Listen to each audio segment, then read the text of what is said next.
नमस्कार दोस्तों, चलिए जानते हैं उत्तर प्रदेश की 50 फटाफट बड़ी खबरों को सिर्फ 10 मिनट में। लेकिन उससे पहले आप यह वीडियो किस जगह से देख रहे हैं हमें कमेंट में जरूर बताएं। उत्तर प्रदेश सरकार ने परिषदीय स्कूलों में बच्चों की मोबाइल लत छुड़ाने के लिए नई पहल शुरू की है। इसके तहत कक्षा में किताबों, समूह चर्चा और खेल आधारित गतिविधियों को बढ़ावा दिया जाएगा। शिक्षकों को विशेष प्रशिक्षण दिया जा रहा है ताकि छात्र पढ़ाई के साथ व्यवहारिक जीवन से जुड़ सकें।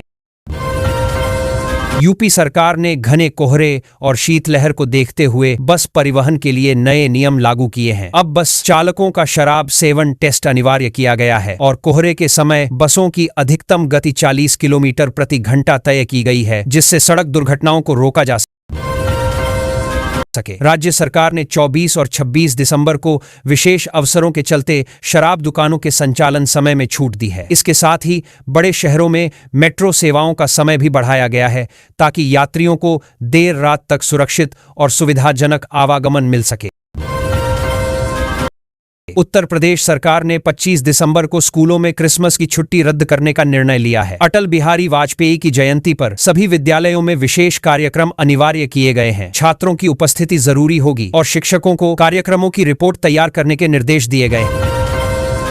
लखनऊ में 25 दिसंबर को प्रधानमंत्री नरेंद्र मोदी राष्ट्र प्रेरणा स्थल का उद्घाटन करेंगे। 65 एकड़ में बने इस स्मारक को पूर्व प्रधानमंत्री अटल बिहारी वाजपेयी को समर्पित किया गया है। कार्यक्रम में 2.5 लाख लोगों के शामिल होने की संभावना है। सुरक्षा के कड़े इंतजाम किए गए हैं। झांसी में सांसद खेल महोत्सव का समापन दिसंबर को किया जाएगा। अटल बिहारी वाजपेयी की जयंती के अवसर पर आयोजित समारोह में प्रधानमंत्री नरेंद्र मोदी वर्चुअल माध्यम से खिलाड़ियों को संबोधित कर सकते हैं। इस आयोजन में हजारों युवा खिलाड़ियों ने विभिन्न खेलों में भाग लिया।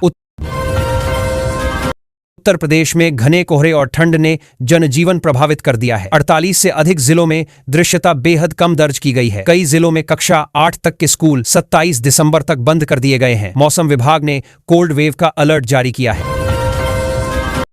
वृंदावन में बांके बिहारी मंदिर में बढ़ती भीड़ को देखते हुए दिसंबर से 5 जनवरी तक बाहरी वाहनों के प्रवेश पर रोक लगा दी गई है। ई रिक्शा का संचालन भी बंद रहेगा। श्रद्धालुओं की सुरक्षा और सुचारू दर्शन के लिए प्रशासन ने विशेष ट्रैफिक तक प्लान लागू किया है। ताजमहल में लंबे समय से चल रहे सफाई और संरक्षण अभियान के तहत मुख्य गुंबद से पाड़ हटाए जा रहे हैं। इससे पर्यटकों को ताजमहल पूरी भव्यता के साथ देखने को मिलेगा। भारतीय पुरातत्व सर्वेक्षण ने बताया कि संरचना को कोई नुकसान नहीं पहुंचा है। लखनऊ में कांग्रेस के वरिष्ठ नेताओं राहुल गांधी, प्रियंका गांधी, सोनिया गांधी और मल्लिकार्जुन खड़गे को नोटिस जारी किया गया है। मामला आरएसएस से जुड़ी टिप्पणी से संबंधित बताया जा रहा है। पुलिस ने स्पष्ट किया है कि कानूनी प्रक्रिया के तहत नोटिस भेजे गए हैं। यूपी विधानसभा के शीतकालीन सत्र के दौरान मुख्यमंत्री योगी आदित्यनाथ ने बांग्लादेश और पाकिस्तान के बंटवारे पर बयान दिया। उनके बयान को लेकर सदन में चर्चा हुई और विपक्ष ने आपत्ति जताई। मुख्यमंत्री ने इसे ऐतिहासिक संदर्भ में कही गई बात बताया। शाहजहांपुर में रेलवे ट्रैक पार करते समय एक दर्दनाक हादसा हुआ जिसमें 5 लोगों की मौत हो गई। घटना के बाद रेल यातायात कुछ समय के लिए बाधित रहा। रेलवे और स्थानीय प्रशासन ने मृतकों के परिजनों को सहायता देने की घोषणा की है। कानपुर में संपर्क क्रांति ट्रेन से दिल्ली जा रहे 3 रोहिंग्या नागरिकों को गिरफ्तार किया गया है। सुरक्षा एजेंसियों ने लंबी पूछताछ शुरू कर दी है। इनके दस्तावेजों की जांच की जा रही है और नेटवर्क से जुड़े अन्य लोगों की तलाश की जा रही है। वाराणसी एयरपोर्ट पर एक पायलट ने अपनी ड्यूटी शिफ्ट पूरी होने का हवाला देकर उड़ान भरने से इनकार कर दिया। इससे 179 यात्री घंटों फंसे रहे। एयरलाइन प्रबंधन ने बाद में वैकल्पिक व्यवस्था कर उड़ान संचालित करवाई। उन्नाव दुष्कर्म मामले में पीड़िता ने अदालत के फैसले पर नाराजगी जताई है। उन्होंने कहा कि यह फैसला उनके परिवार के लिए किसी काल से कम नहीं है। पीड़िता के परिजनों ने उच्च न्यायालय में फैसले को चुनौती देने की बात कही है। कानपुर मंडी में 24 दिसंबर को अनाज और सर्राफा बाजार के भाव जारी किए गए। गेहूं और दालों के दामों में हल्की तेजी देखी गई, जबकि सोने चांदी की कीमतों में उतार चढ़ाव बना रहा। व्यापारियों ने साल के अंत में मांग बढ़ने की उम्मीद जताई है। बीएड शिक्षकों को इलाहाबाद हाईकोर्ट से बड़ी राहत मिली है। अदालत ने ब्रिज कोर्स के लिए सशर्त आवेदन की अनुमति दे दी है। इससे हजारों शिक्षकों को नौकरी में बने रहने का मौका मिलेगा। हालांकि अंतिम निर्णय शर्तों के पालन पर निर्भर करेगा। फास्ट फूड के अधिक सेवन से बच्चों में पेट से जुड़ी बीमारियां तेजी से बढ़ रही हैं। डॉक्टरों के अनुसार मोमोज, चाउमीन और बर्गर जैसे खाद्य पदार्थों से हर 5वां बच्चा प्रभावित हो रहा है। विशेषज्ञों ने घर का बना संतुलित भोजन देने की सलाह दी है। गैंगस्टर विनय पर पुलिस कार्रवाई के दौरान फायरिंग की घटना सामने आई है। 57 से अधिक मुकदमों में वांछित विनय को पकड़ने की कोशिश की गई, लेकिन वह फरार हो गया। पुलिस ने इलाके में सर्च ऑपरेशन तेज कर दिया है। बरेली में खुद को बसपा नेता बताकर घूमने वाले तौफीक प्रधान को गिरफ्तार किया गया है। आरोपी ने एक इंस्पेक्टर को धमकाने की कोशिश की थी। पुलिस ने उसके खिलाफ गंभीर धाराओं में मामला दर्ज कर जांच शुरू कर है। मथुरा में फर्जी जन्म प्रमाण पत्र बनाने वाले गिरोह का भंडाफोड़ हुआ है। पुलिस ने लैपटॉप और प्रिंटर के जरिए दस्तावेज तैयार करने वाले आरोपियों को गिरफ्तार किया है। जांच में सामने आया कि गैंग लंबे समय से अवैध तरीके से मोटी रकम कमा रहा था।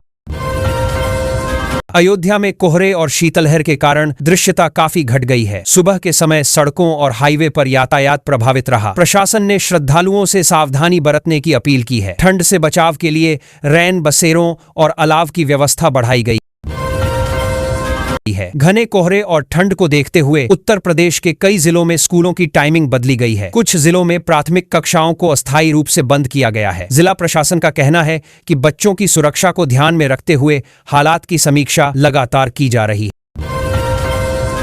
लखनऊ में अमर उजाला संगम का शुभारंभ हो गया है। 2 दिन चलने वाले इस सांस्कृतिक महोत्सव में देश भर से आए कलाकार अपनी प्रस्तुतियां दे रहे हैं। पहले दिन प्रसिद्ध कवि कुमार विश्वास के काव्य पाठ ने दर्शकों को भावुक और मंत्रमुग्ध कर दिया। ताजमहल में पर्यटकों की भारी भीड़ को देखते हुए 25 दिसंबर से 5 जनवरी तक विशेष प्रवेश व्यवस्था लागू की गई है। इस दौरान बिना ऑनलाइन अग्रिम बुकिंग के प्रवेश नहीं मिलेगा। पर्यटन विभाग का कहना है कि यह व्यवस्था सुरक्षा और भीड़ नियंत्रण के लिए की गई है। कानपुर में एक तेज रफ्तार लग्जरी कार ने नियंत्रण खोते हुए बैरियर तोड़ दिया। हादसे में अटल घाट चौकी प्रभारी, एक दरोगा और होमगार्ड जवान गंभीर रूप से घायल हो गए। घटना के बाद मौके पर अफरा तफरी मच गई और आरोपी चालक को हिरासत में लिया गया है। प्रयागराज की अदालत ने 24 साल पुराने डकैती के मामले में बड़ा फैसला सुनाया है। सबूतों के अभाव में आरोपी को उम्र कैद की सजा से बरी कर दिया गया। लंबे समय से जेल में बंद आरोपी के परिवार ने न्याय मिलने पर राहत जताई है।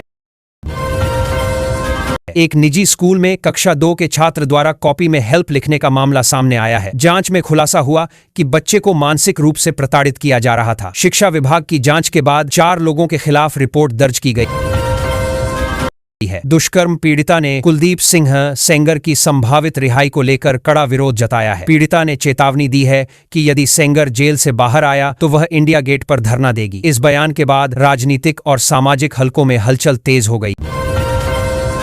गौतम बुद्ध नगर की अदालत ने अखलाक हत्याकांड में सरकार द्वारा चार्ज वापस लेने की याचिका को खारिज कर दिया है। कोर्ट के फैसले के बाद अब 14 आरोपियों पर मुकदमा चलेगा। पीड़ित पक्ष ने इसे न्याय की दिशा में अहम कदम बताया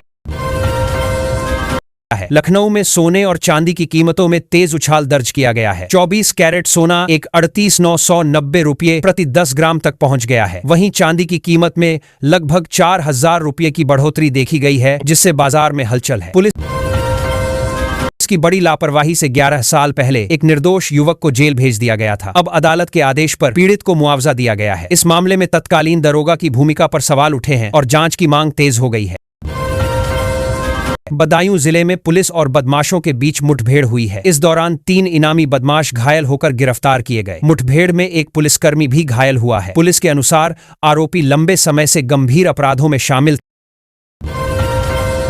थे। मौसम विभाग के अनुसार यूपी में पछुआ हवाओं के कारण अगले 2 दिनों तक कड़ाके की ठंड और घना कोहरा बना रहेगा। न्यूनतम तापमान में और गिरावट की संभावना है। खासकर बुजुर्गों, बच्चों और बीमार लोगों को ठंड से बचाव के लिए सतर्क रहने की चेतावनी दी गई है। योगी सरकार ने बड़ा फैसला लिया है कि अब सरकारी योजनाओं में जो प्लॉट और फ्लैट खाली पड़े हैं उन्हें सस्ते दामों पर दिया जाएगा। इससे मध्यम और गरीब वर्ग को काफी राहत मिलेगी। सरकार का कहना है कि इससे आवास योजनाओं की रफ्तार भी बढ़ेगी और लोगों को अपने घर का सपना पूरा करने का मौका मिलेगा।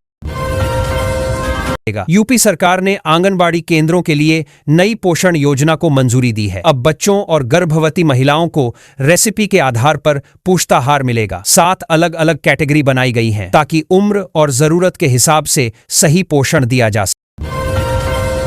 सके। इससे कुपोषण कम करने में मदद मिलेगी। योगी कैबिनेट ने वाराणसी में 75 एकड़ में वस्त्र और परिधान पार्क बनाने का फैसला किया है। सरकार का मानना है कि इससे स्थानीय लोगों को रोजगार मिलेगा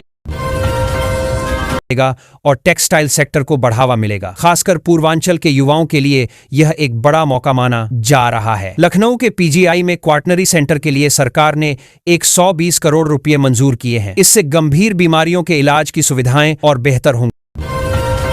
अब मरीजों को बड़े इलाज के लिए बाहर नहीं जाना पड़ेगा और अत्याधुनिक इलाज यही मिल सकेगा। कस्तूरबा गांधी बालिका विद्यालयों में पढ़ाई का तरीका बदला जा रहा है। अब विज्ञान और गणित को लर्निंग बाय डूइंग के जरिए पढ़ाया जाएगा। मतलब बच्चों को सिर्फ किताबें नहीं रटाई जाएंगी, बल्कि प्रयोग और गतिविधियों के जरिए समझाया जाएगा। अब यूपी बोर्ड परीक्षाओं में केवल छात्रों की ही नहीं, बल्कि परीक्षकों की पहचान भी पूरी तरह सुरक्षित रहेगी। इसके लिए नई व्यवस्था लागू की जा रही है ताकि पेपर जांच में पारदर्शिता बनी रहे और किसी तरह की गड़बड़ी न हो। यूपी पुलिस भर्ती 2025 के लिए आवेदन प्रक्रिया शुरू हो गई है। सब इंस्पेक्टर और सहायक सब इंस्पेक्टर के पदों पर भर्ती की जाएगी। युवा लंबे समय से इसका इंतजार कर रहे थे। सरकार का कहना है कि भर्ती प्रक्रिया पूरी तरह पारदर्शी रखी जाएगी। अग्निवीर रैली में वाराणसी परिक्षेत्र के करीब 2900 अभ्यर्थियों ने सफलता हासिल की है। चयनित युवाओं में काफी उत्साह है। परिवार वालों का कहना है कि मेहनत रंग लाई और अब देश सेवा का सपना पूरा होने जा रहा है। योगी सरकार ने मदरसा शिक्षकों से जुड़ा पुराना विधेयक रद्द कर दिया है। यह विधेयक अखिलेश सरकार के समय पास हुआ था। सरकार का कहना है कि नई शिक्षा नीति के हिसाब से फैसले लिए जा रहे हैं। भारत रत्न चौधरी चरण सिंह की जयंती पर उन्हें याद करते हुए लोगों ने कहा कि वे किसानों की सच्ची आवाज थे। उन्होंने हमेशा गांव, किसान और खेती के हित में काम किया। आज भी उनकी नीतियों की चर्चा होती है। यूपी के कई जिलों में भीषण ठंड और कोहरे की वजह से कक्षा 5 तक के स्कूलों में छुट्टी कर दी गई है। हालांकि शिक्षकों को स्कूल बुलाया जा रहा है। प्रशासन का कहना है कि बच्चों की सेहत को देखते हुए यह फैसला लिया गया है। मिर्जापुर और सोनभद्र के बाद अब एक और जिले में स्कूलों की छुट्टी घोषित की गई है। डीएम ने आदेश जारी कर कक्षा 5 तक के स्कूल बंद रखने को कहा है। ठंड और कोहरे से बच्चों को बचाने के लिए यह कदम उठाया गया है। प्रदेश के कई जिलों में आज भी स्कूल बंद हैं और कुछ जगहों पर स्कूल का समय बदला गया है। प्रशासन ने साफ कहा है कि हालात सामान्य होने तक बच्चों की सुरक्षा को प्राथमिकता दी जाएगी। यूपी में मौसम ने लोगों की मुश्किलें बढ़ा दी हैं। नोएडा से लखनऊ तक ठंड, कोहरा और शीतलहर का असर जारी है। मौसम विभाग का कहना है कि अभी राहत मिलने में कुछ दिन लग सकते हैं। यूपी और बिहार के 29 जिलों में मौसम को लेकर अलर्ट जारी किया गया है। कोहरा, ठंडी हवाएं और गलन बनी रहेगी। लोगों को सुबह और रात के समय खास सावधानी बरतने की सलाह दी गई है। पूर्वांचल के इलाकों, खासकर वाराणसी में घना कोहरा और तेज गलन देखी जा रही है। तापमान 8 डिग्री के आसपास पहुंच गया है। लोग अलाव का सहारा ले रहे हैं और सड़कों पर आवाजाही भी प्रभावित हो रही है। कुशीनगर में पूरे दिन धूप नहीं निकली। पछुआ हवाओं ने ठंड और बढ़ा दी है। लोग ठंड से बचने के लिए अलाव जला रहे हैं और जरूरी काम होने पर ही घर से बाहर निकल रहे हैं। कुशीनगर में होटल के कमरों से लड़के और लड़कियां पकड़े जाने के बाद हंगामा मच गया। स्थानीय लोगों ने आरोप लगाया कि यहां गलत गतिविधियां चल रही थीं। पुलिस पूरे मामले की जांच कर रही है। यूपी के एक शहर में कफ सिरप तस्करों के खिलाफ बड़ी कार्रवाई की तैयारी है। प्रशासन ने करीब 40 करोड़ की संपत्ति चिन्हित की है, जिस पर बुलडोजर चलाया जाएगा। सरकार ने साफ कहा है कि नशे के कारोबार पर सख्ती जारी रहेगी। सुबह 9 बजे ओपीडी खुलने के बाद कई अस्पताल कक्ष खाली मिले। कुछ ही कमरों में डॉक्टर इलाज करते नजर आए। मरीजों ने शिकायत की कि उन्हें काफी देर इंतजार करना पड़ रहा है। डायलिसिस के मरीजों को इलाज के लिए लगातार इंतजार करना पड़ रहा है। करीब 80 मरीज वेटिंग में हैं। परिजनों का कहना है कि मशीनें और स्टाफ बढ़ाने की जरूरत है ताकि मरीजों को समय पर इलाज मिल सके। बैरिकेडिंग की वजह से स्कूल आने जाने में शिक्षक और छात्रों को परेशानी का सामना करना पड़ा। लोगों का कहना है कि सुरक्षा जरूरी है, लेकिन व्यवस्था ऐसी होनी चाहिए कि आम लोगों को दिक्कत न हो। दिव्यांगता प्रमाण पत्र और यूडीआईडी कार्ड बनाने में बेहतर काम करने वालों को सम्मानित किया गया। अधिकारियों ने कहा कि इससे दिव्यांग लोगों को योजनाओं का लाभ लेने में आसानी होती है। लेखपाल भर्ती के विज्ञापन में आरक्षण विसंगति सामने आने के बाद योगी सरकार ने सख्त कदम उठाया है। पूरी भर्ती प्रक्रिया की दोबारा जांच कराई जा रही है। अधिकारियों को निर्देश दिए गए हैं कि किसी भी वर्ग के अभ्यर्थियों के साथ अन्याय न हो। उत्तर भारत में ठंड और कोहरे का डबल अटैक देखने को मिल रहा है।